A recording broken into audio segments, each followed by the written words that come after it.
আমি কার হুকুম মানি না, আমি সরকারের হুকুম করছি না, আমি সরকারের হুকুম করছি আমি নিজের হুকুম করি নাই, আমাকে আদেশ করছে, আমাকে গুলি করছে, আমি নির্দোষ, আমি নির্দোষ, আমি নির্দোষ।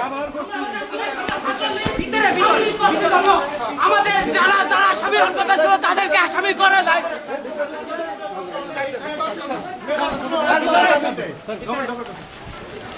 আমি সম্পূর্ণ নির্দোষ। আমি 3 জন আসামি পক্ষে মামলা ট্রায়াল কন্ডাক্ট করেছি শেষ পর্যন্ত। তার মধ্যে 29 নম্বর আসামি হাজতবাজ সহ 2টা চার্জে খালাস হয়েছেন, অর্থাৎ 29 নম্বর আসামি খালাস হয়েছেন। আর 8 এবং 9 নম্বর আসামি এএসআই আমির হোসেন এবং কনস্টেবল সুজন চন্দ্র রায়ের ঘোষিত রায়ের সাবস্ট্যান্স এবং অপারেটিভ পার্ট অনুসারে মৃত্যুদণ্ড প্রদান করা হয়েছে।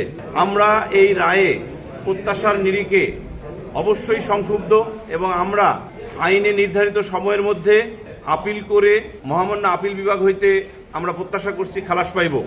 আমরা যে 20টির অধিক গ্রাউন্ডে রিটেন সাম আপ বা রিটেন আর্গুমেন্ট করেছিলাম সেগুলো এখন বোঝা যাবে না, কারণ মহামান্য ট্রাইব্যুনাল শুধুমাত্র সাবস্ট্যান্স অব দ্য ফাইন্ডিংস এবং operative part of the judgment ঘোষণা করেছেন, যার ফলে যে 20টির অধিক গ্রাউন্ডে খালাস চেয়েছিলাম বা রিটেন আর্গুমেন্ট দাখিল করে মৌখিকভাবে আর্গুমেন্ট করেছিলাম সেই বিষয়গুলো এখানে কিন্তু ঘোষিত substance of the findings and operative part of the জাজমেন্টে আসে নাই।